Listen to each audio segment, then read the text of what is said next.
OK, no, kartu som namontoval. No, neviem, či to budete vidieť, ale je to ona. Takže, tu má ventilátor a teda, a teda, a teda. No, takže ideme to spustiť. Takže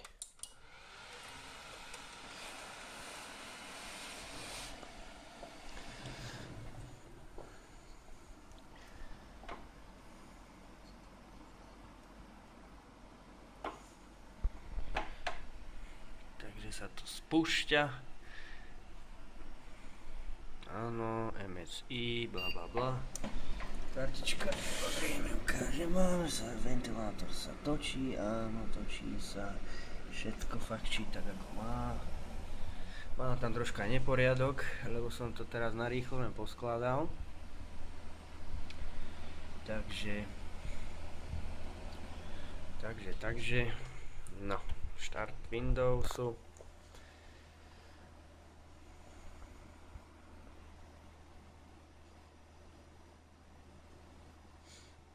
No, môžem vám pustiť aj nejakú hru, povedzme, že mám tam niečo nainštalované. Takže budeme vidieť aj, ako to fachčí. Tak. Dobre, vítajte, áno. Kartička beží, pozrieme teploty a takéto veci. Môžeme kúknúť. Takže...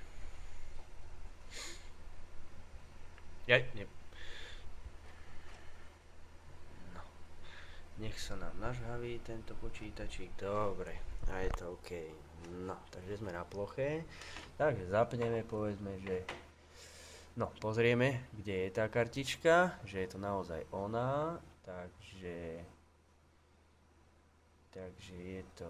Dáme GeForce Experience.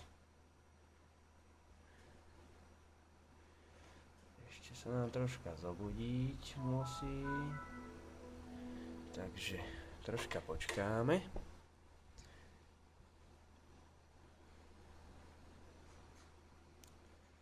No.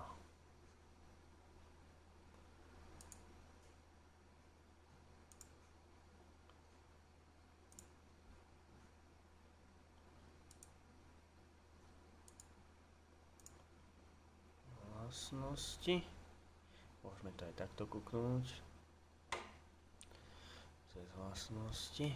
Mám toho tu už tu nabúchaného toľko, že už kým sa to načíta, troška trvá. Dobre. Takže tu máme procesor, grafiku. Správca zariadení. Môžeme to pozrieť aj takto.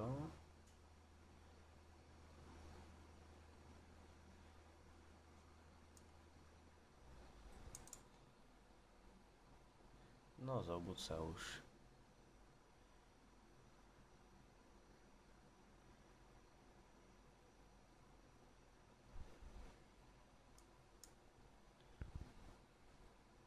No, takže display, je to tam, áno.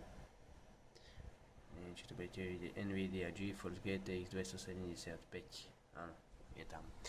Takže to je OK. Nie.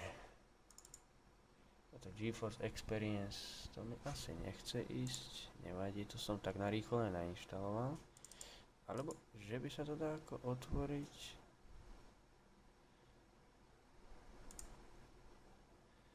No, dáko to nechce, nevadí. Tak skúsme nejakú hru. Povedzme, že...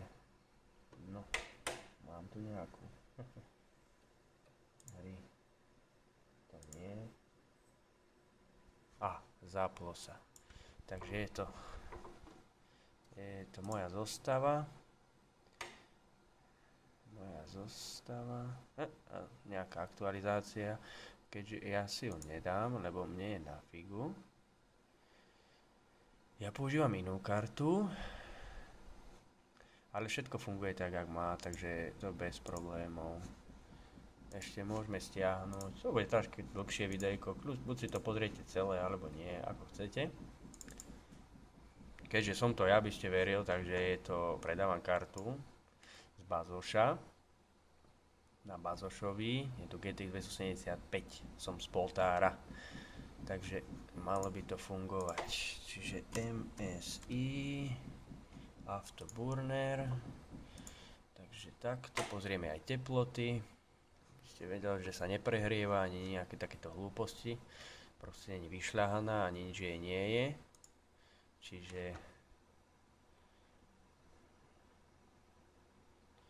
monitor,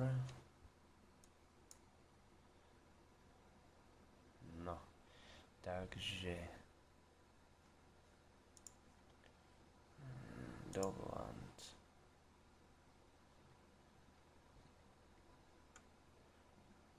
takže asi takto, no dobre, už sa to sťahuje a my si kúkneme nejakú hru, zatiaľ. Ježiš, mám tu nejakú hru vôbec? Sony Vega. Viete, že ani ja nemám tu žiadnu hru, sakra. Pozrieme ešte do Dčka. Nie, nemám tu žiadnu hru, keďže ja hry veľmi nehrávam. Takže s týmto vám nepomôžem, ale fungovať funguje, akože za to ručím. Ešte stiahnem tu MSI Afterburner. OK. English, install next, accept, next. Nie, next, install. Dobre, takže toto by bolo. Grafická karta funguje, bez problémov, je to Asuska, čiže je to kvalitná karta. Žiadne MSIčko, ani Gigabyte, ani žiadne takéto, takže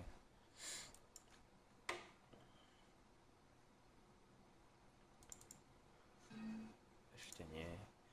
No, doinštaluje sa.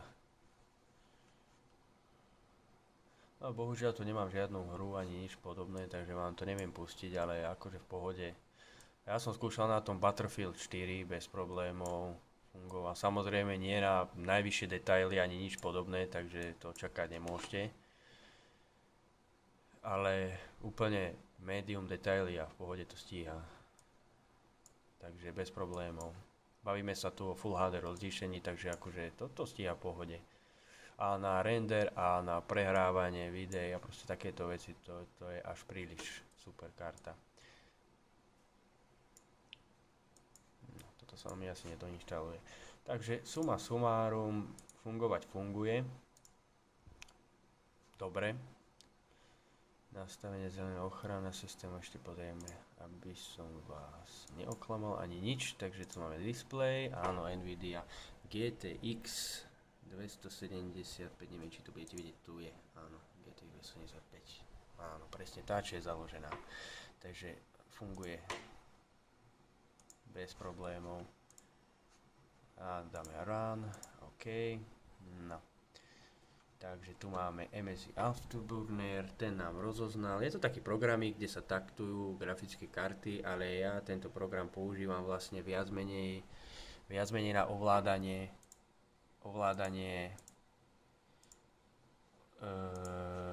vetráčiku, ventilátoru, hej, čiže vy si tu môžete dať automatiku a dať to naplno, alebo v automatike zapnúť, vypnúť, hej, môžete sa s tým pohrať, teplota 36 stupňov, čiže to je úplne v kľude, 36 stupňov a teplota, to je super. Maximálne teploty, kde som sa dostal na tejto karte, boli 60 stupňov, tá karta vydrží 90 stupňov, takže 90, 100, 110 stupňov vydrží tá karta, takže tam som aj pri intenzívnom renderovaní, čo je v podstate horšie, ako keby ste hral hru a bez problémov to chladilo, takže to nie je problém, hej.